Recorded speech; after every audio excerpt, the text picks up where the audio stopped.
성령 강림절 전주일부터 해서 주일로는 4번, 또 금요일 시간까지 하면 거의 6번 정도에 걸쳐서 성령에 관한 하나님의 말씀을 우리 하나님께서 종을 통해 부어 주셨습니다. 이제 오늘 마지막 말씀으로 그간에 들은 말씀들을 우리 예수님께서 정리해 주시는 말씀들로 함께 은혜를 나누려 합니다. 한 어린 소년이 놀이동산에 가서 정신없이 놀고 있었습니다. 재미난 놀이기구들과 동물들과 또 퍼레이드를 구경하느라고 넋이 나가 있다가 그만 부모와 떨어지는 것도 몰랐어요. 많은 인파에 어울려서 정신없이 놀다가 보니까 어느 순간에 엄마 아빠가 보이지 않는 거예요. 엄마 아빠를 잃어버린 것을 딱 알게 되어지는 순간부터 놀이동산은 그 아이에게 더 이상 낙원이 아니었어요. 갑자기 슬픔이 밀려옵니다. 입에 대보오는 솜사탕도 아무 맛도 나지 않아요. 타는 놀이기구도 흥미가 없어졌어요. 이 아이에게는 오직 엄마, 아빠, 이게 제일 중요한 거죠. 오늘 이 세상 사람들의 모습이 그렇습니다. 사람들은 세상의 놀이와 스릴을 즐기는데 정신이 팔려서 영원하신 하나님과의 교제를 잃어버리고 있는 것조차 알지를 못해요. 인생의 솜사탕을 먹고 연애 오락의 재미를 즐기고 쾌락의 롤러코스터를 오르락내리락 하다 보니까 하나님이 가까이 계시지 않는다는 그 사실을 깨닫지 못하고 있다는 거예요. 이 놀이동산의 소녀는 도움을 받기 전에 2가지 사실을 알아야 했죠. 첫째는 뭐입니까? 자기가 길을 잃어버렸다라는 걸 발견해야 하는 거고요. 2번째는 누군가 자기를 부모님에게 데려다 주어야 한다는 사실이에요. 왜? 혼자 갈 수 없으니까. 오늘 하나님을 떠난 사람은 모두가 잃어버려진 사람들입니다. 그들은 영원히 하나님과 분리되어 버릴 사람들입니다. 죄송하지만 교회는 다니지만 이 가운데 어떤 분들은 하나님을 떠난 채 하나님이 멀리 있는 인생을 살고 있는지도 모르겠습니다. 어쩌면 그것조차 깨닫지 못하고 교회 안에서조차 사람의 일들에 열심내고 있는지도 모를 일입니다. 그들 모두는 자기가 잃어버려진 영혼이라는 것을 깨달아야 되고요. 누군가 그들을 도와줄 분을 만나야 된다는 거예요. 그래서 성령님이 필요한 거예요. 성령님은 잃어버려진 사람들을 찾아오는 일에 최고의 전문가이시라는 거죠. 성령님이 하시는 일은 잃어버려진 사람들, 남녀노소 그 누구라도 예수 그리스도 앞으로 인도하는 일을 해요. 그들이 주님께 자기의 죄를 고백하고 주님을 영접하여 구원받는 은총의 미래를 열어가게 한다는 거예요. 근데 거기까지가 아니라는 거죠.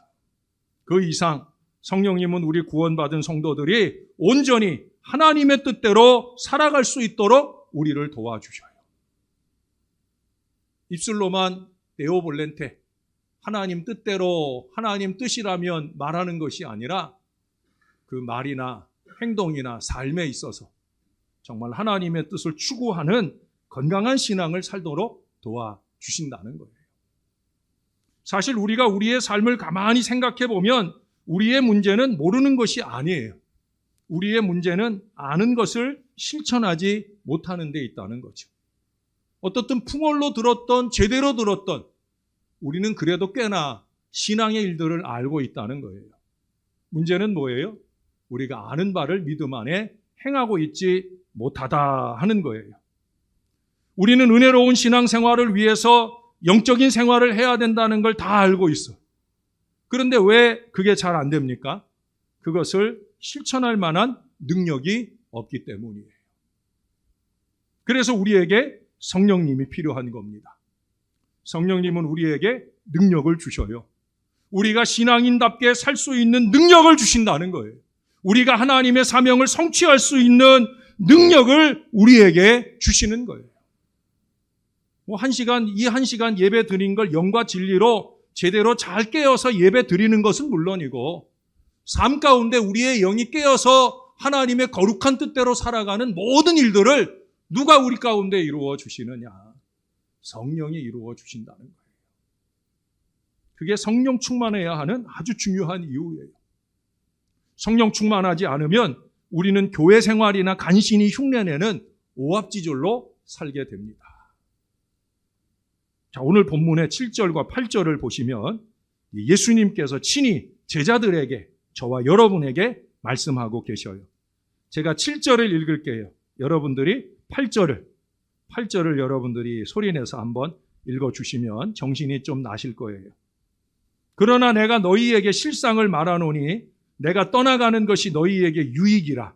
내가 떠나가지 아니하면 보혜사가 너희에게로 오시지 아니할 것이요 가면 내가 그를 너희에게로 보내리니.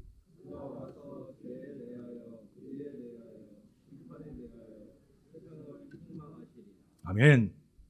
지금 이 제자들은 예수님의 이 말씀을 받아들이기가 어려웠을 거예요. 그 앞에 6절에도 보면 그러잖아요.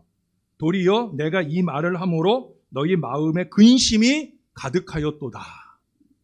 예수님은 근심을 제하고 좀 이따 들어보시면 알지만 기쁨을 주시려고 이 말씀을 하는 건데, 이 말씀을 깨달아 알지 못할 때는 뭐가 된다는 거예요? 근심이 된다는 거예요. 종이 여러분들에게 근심거리를 드리려고 하나님 말씀을 전하는 건 아닌데, 여러분 깨달음이 부족하시면 근심이 됩니다. 근심하지 마시고 기뻐하실 주님의 자녀들이 되시기를 바랍니다. 사실은 이 예수님 제자들은 근심할 만한 이유가 있어요. 예수님이 말씀하실 때 예수님 아직 십자가를 지시기 전이에요. 근데 이제 제자들은 예수님 체포되는 것을 보아야 됩니다. 예수님께서 매를 맞으시고 십자가에 달려 죽으시는 것도 보아야 해요. 제자들을 우쭐거리게 했던 예수님의 은혜로운 사역과 기적들이 이제는 다 중단되는 순간을 만나야 된다는 거예요. 제자들에게 그 모든 일은 큰 충격과 고통과 슬픔의 사건이 될 겁니다.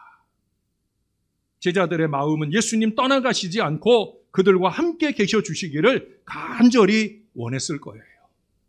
지금 예수님께서 이 7절에 이 말씀을 하실 때 무슨 말씀이냐고 예수님 말씀 가로막고 말하고 싶은 마음이 간절할 거라는 거죠. 그러나 여러분, 사실은 예수님이 떠나가시는 것이 그들에게 유익한 거예요. 예수님도 그러시잖아요. 내가 떠나가지 아니하면 내가 떠나가는 것이 너희에게 유익이라. 도대체 왜 유익이냐? 제가 한 3가지를 꼽아 드리려고 그래요.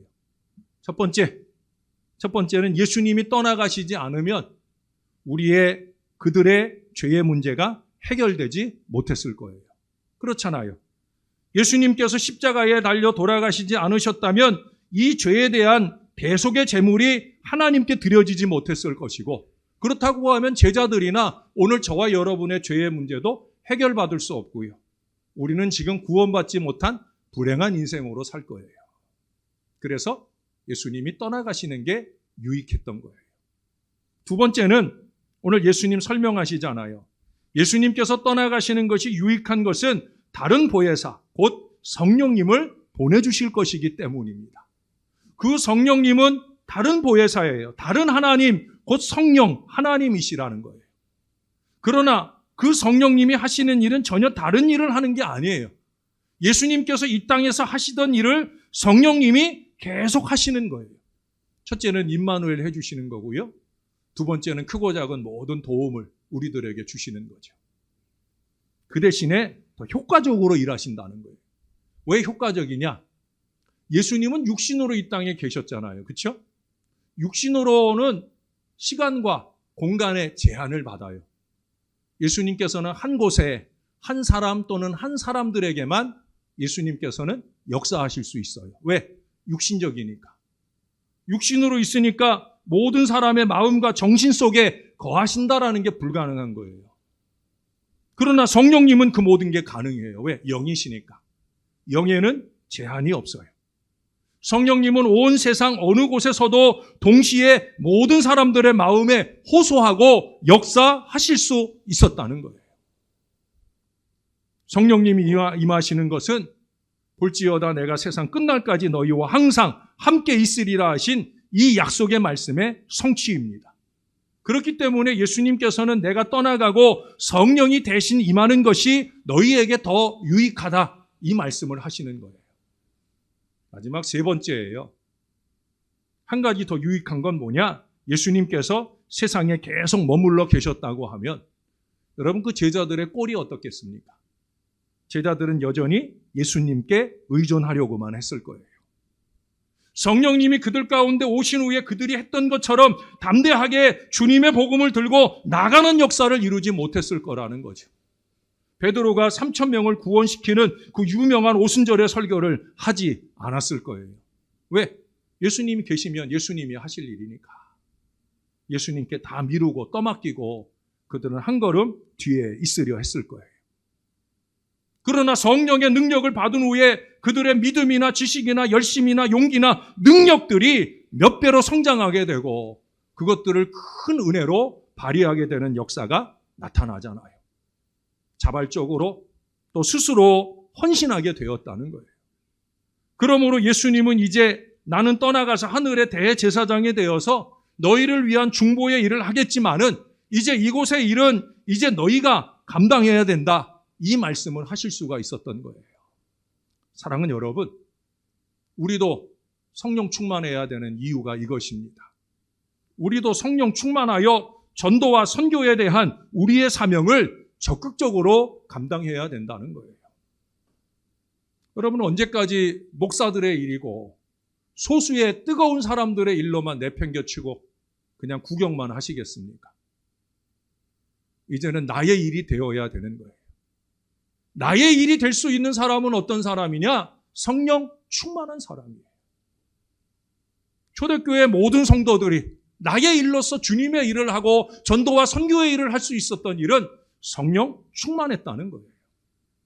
그래서 이제 예수님은 성령님이 오셔서 할 일을 말씀해 주셔요. 8절에 보니까 예수님은 성령님이 하시는 일은 죄에 대해서, 의에 대해서, 심판에 대해서 세상을 책망하시려는 일이다 말씀하고 있어요. 그러면서 9절부터 11절까지의 그것을 설명해 주고 있습니다. 자, 9절을 한번 보세요. 여러분들이 한번 읽어주세요. 시작. 죄에 대해서는 그들이 나를 믿지 아니함이요. 네. 죄에 대하여 세상을 책망하신다.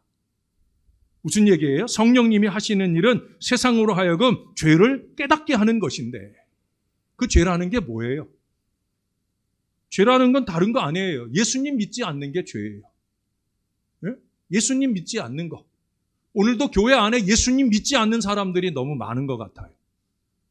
여러분, 예수 믿는다는 건 예수님의 십자가와 부활을 믿을 뿐만 아니라 그 예수님께서 예수의 이름으로 하는 나의 모든 기도를 응답해 주신다는 것까지의 믿음이에요.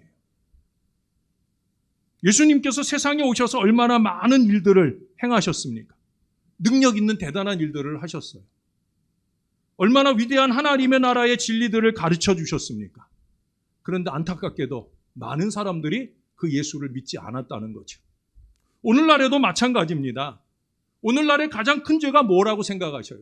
살인이나 도둑질이나 간음이 아니에요. 가장 큰 죄는 그리스도를 믿지 않는 죄예요. 예수님의 이름으로 기도합니다라는 우리의 기도의 말미에 그 언어를 사용하지만 우리의 기도에 응답하실 예수님을 믿지 못하는 어리석음 속에 우리는 살고 있다는 거예요. 예수님에 대한 불신앙이 죄의 뿌리입니다.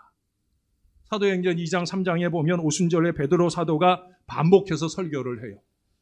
3,000명이 회개하고 5,000명이 회개하는 대단한 설교를 해요. 그때 그 설교의 내용이 뭐예요? 너희가 십자가에 못 박은 예수를 우리 하나님이 부활시켰다. 우리는 이 일의 증인이다.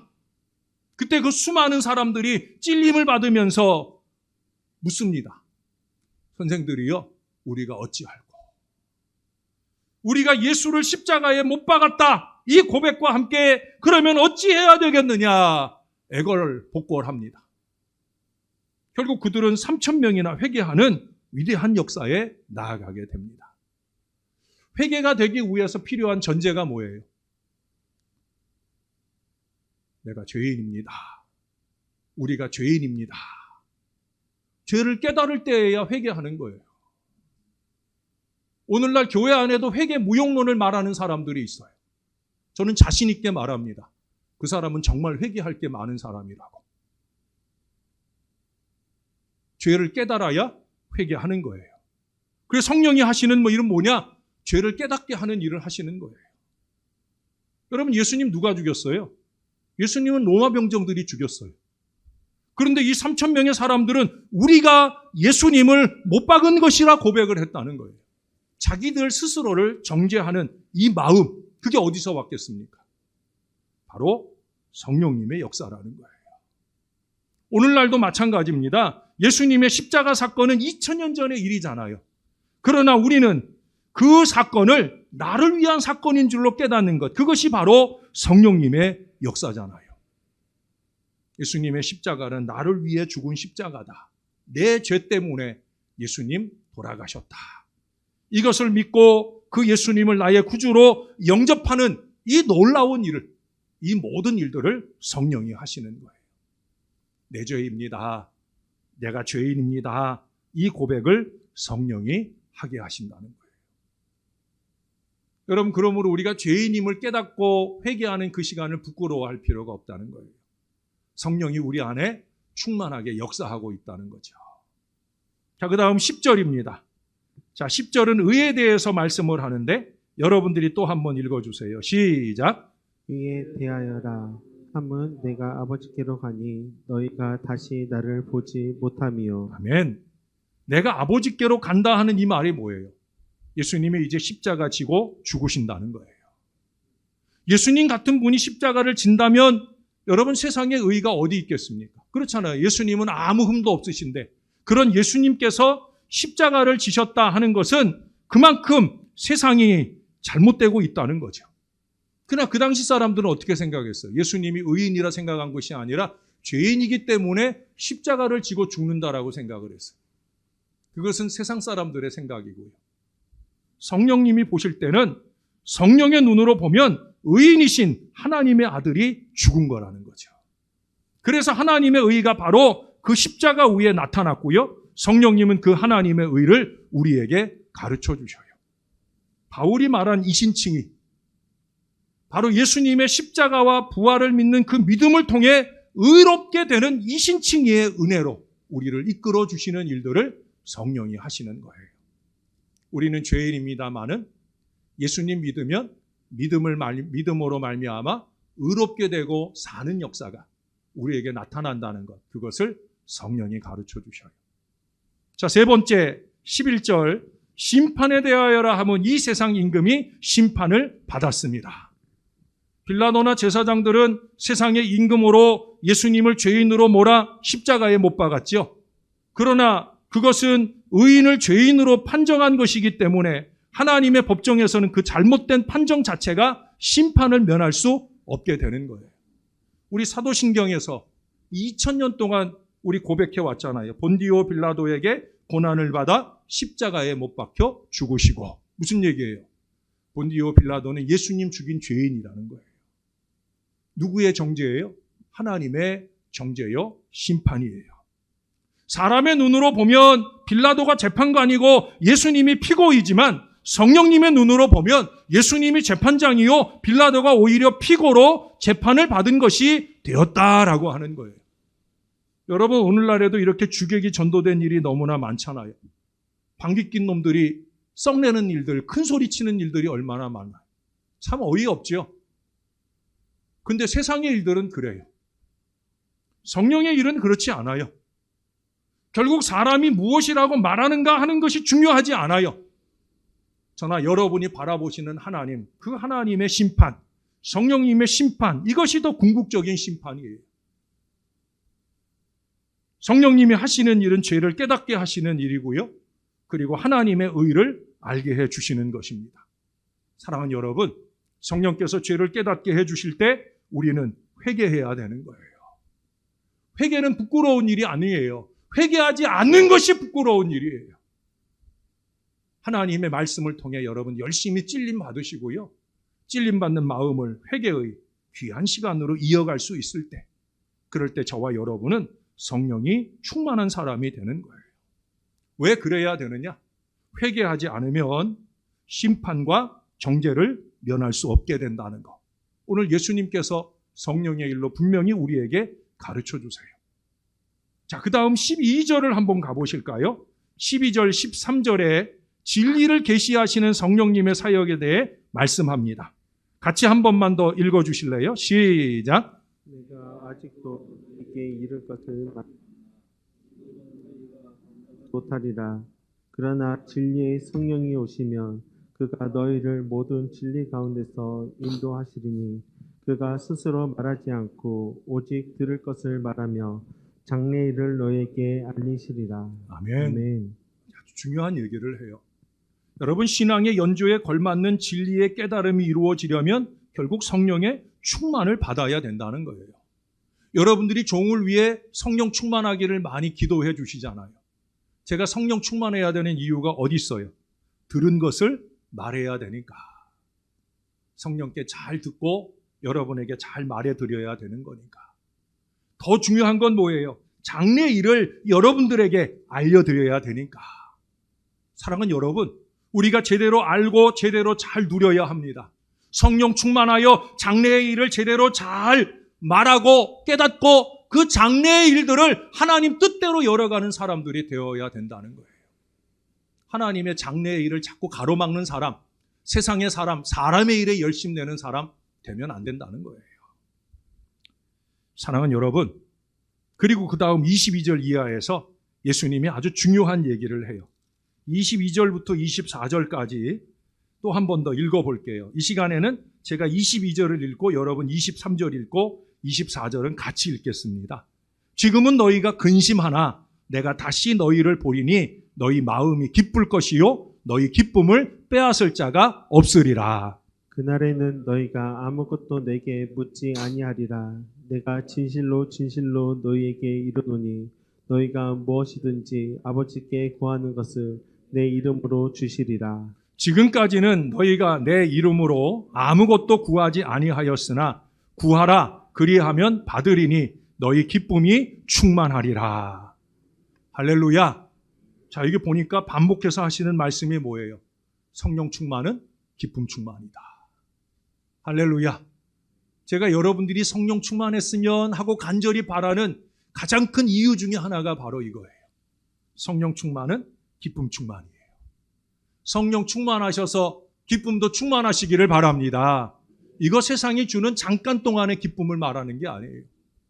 충만한 기쁨, 영원한 기쁨을 말하는 거예요. 그러므로 여러분, 우리가 이런 은혜와 기쁨을 누리기 위한 성령으로 충만하기 위해 해야 할 것이 두 가지 있어요. 하나는 뭐냐? 지금까지 계속 얘기한 것처럼 기도하는 거예요. 기도하는 거. 주님은 우리에게 기도할 것을 말씀하시고 기도에 응답해 주실 것을 약속하시잖아요. 지금까지는 너희가 내 이름으로 아무것도 구하지 않았으나 그러나 구하라. 그러면 받는다. 누구 약속이에요? 예수님 약속이에요. 성령 충만도 기쁨 충만도 응답과 해결의 충만도 바로 기도하면 예수의 이름으로 기도하면 다 받을 수 있겠다. 주님께서 오늘 약속해 주시는 거예요. 여러분, 우리의 문제가 무엇입니까? 크고 작은 많은 문제를 만나잖아요. 남들이 알지 못하는 문제도 만나잖아요. 그 문제가 너무나 크고 너무나 어렵게 꼬여서 그 문제를 어떻게 해결해야 할지를 알 수 없을 때가 많잖아요. 이거 도저히 답을 찾을 수가 없어요. 그래서 오랫동안 그 문제로 인해 고통받아 왔어요. 그 문제가 사람일 수도 있고요, 사건일 수도 있고요, 돈일 수도 있고요, 사업의 문제일 수도 있어요. 육신의 질병의 문제일 수도 있어요. 그럴 때 우리는 어떻게 해야 합니까? 우리 자신의 힘으로는 어차피 그 문제를 해결할 수 없는 거 알잖아요. 그때 필요한 것은 바로 담대한 믿음의 기도라는 거예요. 그 문제를 우리 혼자의 힘으로 도저히 해결할 수 없지만 보혜사 성령님께 기도할 때 보혜사 성령님이 우리 곁에 오셔서 우리를 도와주신다는 거예요. 기도에 대한 세 가지 원리가 있잖아요. 하나님께 성령님의 감동을 따라 예수님의 이름으로 기도한다. 할렐루야.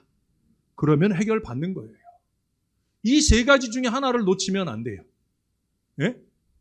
자기 정욕대로 구하면 안 돼요. 자기 생각대로 구하면 안 돼요. 자기 생각대로 말하면 안 돼요. 성령의 감동으로. 왜? 성령은 하나님의 마음을 아시는 분이잖아요. 우리를 위해 말할 수 없는 탄식으로 간구하시는 분이잖아요. 그러면 우리가 성령의 감동을 따라 믿음의 기도를 드리면, 그러면 우리 하나님께 드린 이 기도가 응답과 역사를 누릴 수 있다라고 하는 거예요. 그렇게 우리는 기도하면서 그 다음 필요한 게 뭐라고 배웠습니까?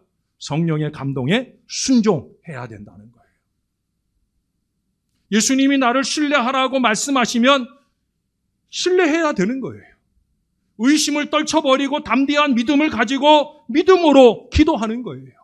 지난 주일에도 말씀드렸고 금요일 저녁에도 말씀드린 것처럼 기도의 서핑보드를 탔으면 기꺼이 성령의 파도를 타고 즐거이 순종하며 나가는 거예요. 지금은 1m도 안 되는 파도 위에 버티고 서 있는 것이 힘들 수 있지만 믿음의 기도로 나아가자고 하면 집채만한 파도도 우리가 즐거움으로 타고 전진하는 위대한 역사가 나타날 수 있다는 거예요.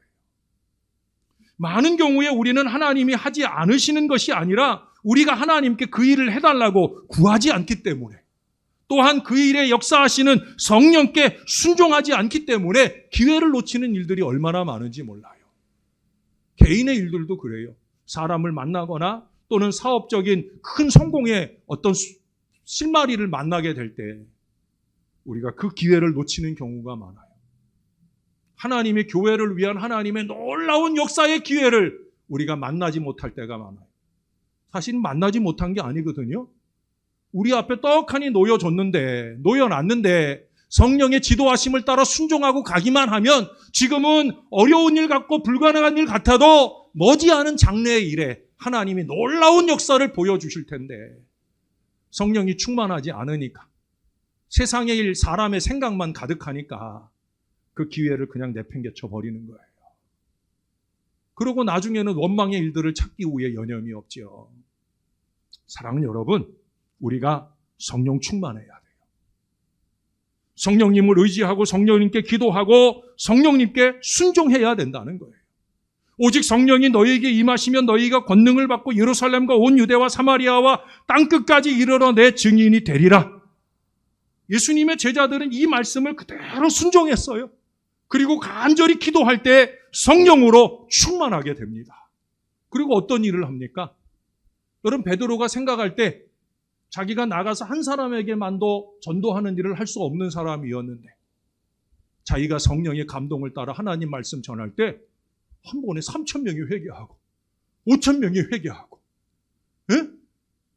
부족한 종이 지금까지 30여 년 이상 종에게는 3,000명, 5,000명의 회개보다 3사람, 5사람의 회개하는 설교라도 할 수 있도록 해달라고 믿음의 기도를 해왔었는데 그 일들도 쉽지 않은데 그 쉽지 않은 위대한 일들을 성령 하나님의 감동을 통해 베드로가 한 번에 해더라는 거예요.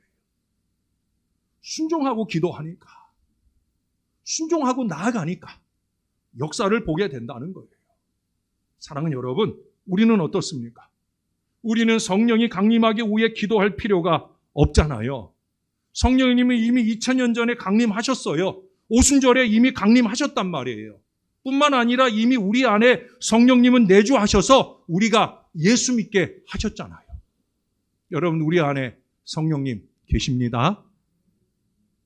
역시 2부 예배가 훨씬 더 은혜가 많은 것 같아요. 1부 예배 때는 아멘할 시기를 놓쳐버렸어요. 여러분, 성령 하나님 우리 안에 계십니다. 이걸 못 믿는다고 하면 우리 예수 믿는다는 거 다 새빨간 거짓말이에요. 우리가 예수 믿고 신앙하는 것은 성령님이 우리 안에 계시다는 거예요. 근데 문제는 어디 계시냐 하는 문제죠.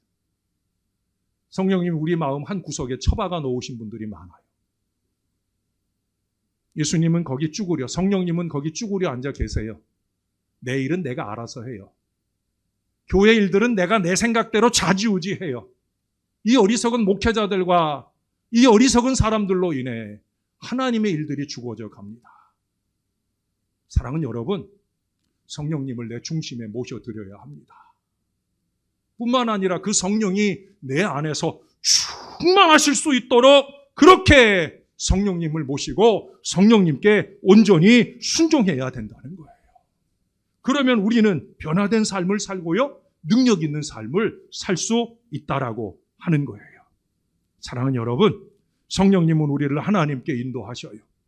하나님의 큰 능력을 받도록 성령님은 우리를 하나님의 자녀로 거듭나게 하시고 그 이상 날마다 더 온전한 하나님의 자녀로 성화시켜 주셔서 승리의 행진을 이어가게 하신다는 거예요. 여러분들은 어떤 성도님이 되시기를 원하십니까? 왕이신 우리 하나님의 은혜의 자리에 나아가기를 원하십니까? 아니면 그 하나님의 초대를 거부하고 멀리서 구경만 하는 구경꾼이 되기를 원하십니까? 사랑하는 여러분, 제가 보기에도 여러분이 너무 소중한데 우리의 하루하루는 얼마나 소중한 시간입니까? 여러분, 성령 강림절을 전후해서 성령에 관한 이 말씀을 쏟아주시는 금년에 우리가 이 성령 충만을 경험하지 못한다고 하면 우리가 언제 성령으로 충만한 순간을 만나게 되겠습니까? 사랑하는 여러분, 영적 부흥은 우리 힘으로 만들 수 있는 게 아니잖아요. 그 대신 성령님을 온전히 모시고 성령님의 음성을 듣고 성령님의 말씀으로 순종할 때 우리는 모두 다 성령으로 충만하게 될 수 있는 거예요. 우리의 손으로는 할 수 없는 일이지만 세상의 의술이나 세상의 힘으로는 할 수 없는 일이지만 성령 하나님은 얼마든지 할 수 있다 하는 이 믿음을 가지고 우리가 능력 있는 그리스도인들이 되어야 된다는 거예요. 백신 접종하신 분들 좀 자신감이 생기지 않으세요? 이제 난 접종했으니까 난 코로나19 안 걸릴 거야 하는 자신감이 생기지 않으세요? 저는 아직 안 맞았는데 맞은 분들을 보면 자신감이 생기는데 내가 이분의 손을 잡아도 내가 아무 걱정 없다. 내가 걸릴 염려도 없고 혹시 내가 걸렸더라도 전염시켜줄 걱정은 없다. 전 그 자신감이 생기는데 그래서 여러분들이 빨리빨리 접종을 잘 이뤘으면 좋겠는데 이번 주간에도 접종하시는 분들이 많아요. 제가 날마다 기도하고 있어요. 오늘은 누가 접종하시는데 안전하게 잘 접종하게 도와주시라고 날마다 기도합니다. 여러분, 조그만 주사 하나 맞아도 자신감이 생기는데 성령의 주사 맞으면 얼마나 더 자신 있게 살 수 있겠습니까? 여러분, 저는 아무것도 아니잖아요. 저도 육신의 크고 작은 어려움 속에 신음할 때도 많고요. 제 자신의 문제, 제 가정 안의 자녀들의 문제로 인해 저도 답답해하는 순간들이 많아요. 그보다 더 답답한 일은 여러분들의 일들이 좀 더 잘 됐으면 바라는 저의 오랜 동안의 기도가 이루어지지 못한 답답함으로 가슴 아플 때가 많아요. 제가 어제 새벽에도 기도하는데 제가 오랜 동안 이제 제가 7년째 지금 더 깊어지고 있잖아요. 제가 참 많이 기도하고 있는데 왜 아직도 하는 일들이 많아요. 그럼에도 불구하고 이 강단에 서게 하실 때 저는 여러분들에게 자신 있게 하나님의 이르신 말씀을 말하잖아요. 왜 그래요? 저는 성령의 접종을 받았기 때문에. 사랑하는 여러분, 저와 함께 여기 계신 여러분 모두가 성령님의 인도하심을 따라 하나님 앞에 나아가서 사람의 일, 세상의 일들은 다 버리고 우리 하나님의 그 풍성한 성령으로 충만한 그 은혜의 자리에 모두 다 참여하시게 되기를. 그래서 날마다 성령이 주시는 기쁨의 행진을 은혜롭게 이어가는 주님의 자녀들이 다 되어 주시기를 우리의 구주가 되시는 예수님의 이름으로 간절히 축원합니다. 하나님 고맙습니다. 한 달 내 부족한 종을 통해 쏟아놓으신 성령의 말씀들이 이 백성들의 심중에서 반드시 은혜가 되기를 소원합니다. 이들이 날마다 순간마다 성령이여 충만하소서 이 믿음의 간구 속에 살아가게 도와주시옵소서. 아침에 일어나면 오늘 하루 성령으로 충만하게 하소서. 이 기도로 하루를 시작하게 하시고 하루를 마칠 때 성령의 인도하심을 따랐던 은혜로운 삶을 통해 하나님께 영광과 찬송을 올려드리는 신령한 삶의 역사가 날마다 이어질 수 있도록 축복해 주시옵소서. 감사합니다. 예수님 이름으로 기도합니다. 아멘.